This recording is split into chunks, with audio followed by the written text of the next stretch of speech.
First of all, let's talk about the constant identity crisis. You're a bear. You're big, you're furry, you got claws that could shred a tree like it's tissue paper, but no one can seem to figure out what you are. Are you a mammal? Yes. Are you a fish? Apparently also yes. Thanks, Catholic Church. Back in the Middle Ages, some genius decided that bears were basically fish because they spent so much time in the water. So now, every time you're trying to enjoy a nice salmon dinner, some historian pops up and goes, "Hey, aren't you technically eating your own kind?" No, Karen, I'm not a fish. I'm a bear. Get it right. And don't even get me started on the whole baby bear thing. You're not a cub. You're not a pup. You're not a kitten. No, you're a baby bear. It's like the world couldn't be bothered to come up with a cute name for you. Meanwhile, baby goats get to be kids. Baby ducks are ducklings, and baby seals are pups. What do you get? Baby bear. Wow. So creative. Thanks for nothing. English language. Now, let's talk about hibernation. Oh, hibernation. The most overrated part of being a bear. Everyone thinks it's this magical, cozy nap where you curl up in a cave and dream about honey and salmon. But no. It's a nightmare. First of all, you have to spend months eating like a maniac just to store enough fat to survive the winter. Do you know how exhausting it is to eat 20,000 calories a day? Your jaw hurts, your stomach hurts, and don't even get me started on the diarrhea. It's like the bear version of a frat boy's beer and taco diet, but worse. Then, when you finally settle into your cave, it's not even comfortable. The ground is cold, the rocks are poking you in weird places, and you're constantly waking up because your arm fell asleep. And let's not forget the smell. You're stuck in a cave with your own farts for months. Months. It's like a never-ending airplane ride, but worse because you can't even get up to stretch your legs. And then, when you finally wake up in the spring, you're groggy, disoriented, and starving.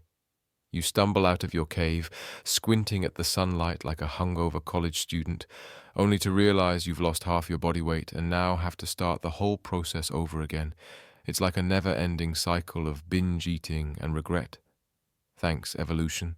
Speaking of food, let's talk about the bear diet. Everyone thinks it's all honey and salmon, but let me tell you, it's not as glamorous as it sounds. First of all, honey. Yes, it's delicious.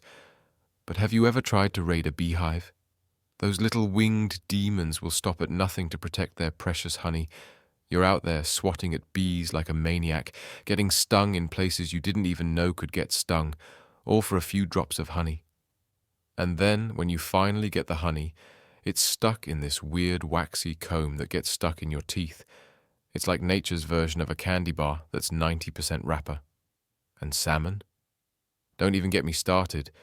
Sure, it looks easy when you see those nature documentaries of bears catching fish mid-air, but what they don't show you is the hours of standing in freezing cold water, slipping on rocks and coming up empty-handed. And even when you do catch a fish, it's all slimy and wriggling, and half the time it slips out of your paws and back into the water. It's like trying to eat sushi that's actively trying to escape. And let's not forget the berries. Oh, the berries!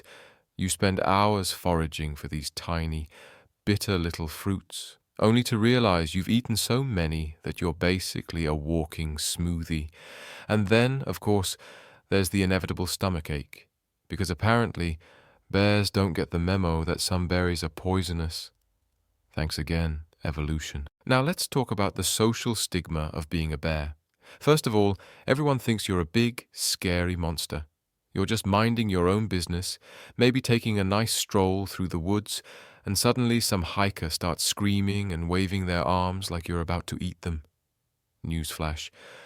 I'm not interested in eating you, Karen. I've got enough problems trying to catch a fish without you freaking out and throwing your granola bar at me. And then there's the whole bear attack thing. Yes, bears can be dangerous. But let's be real. Most of the time, we're just trying to avoid you.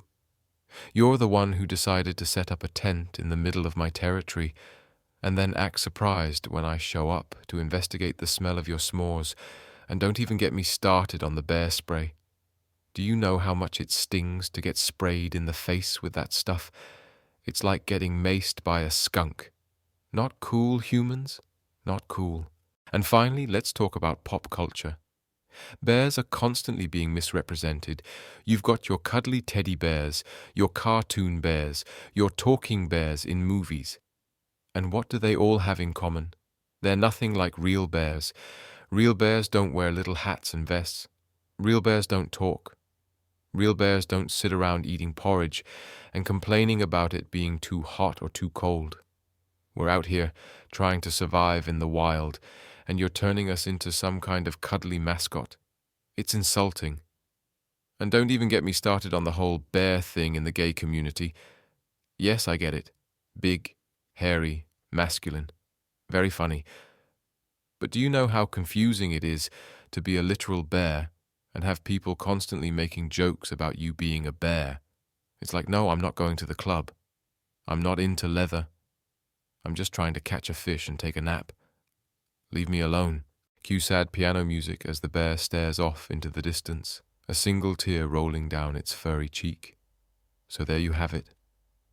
The life of a bear is not all honey and salmon. It's a never-ending cycle of hunger, exhaustion, and existential dread. Next time you see a bear, maybe cut us some slack. We're just out here trying to survive in a world that doesn't understand us.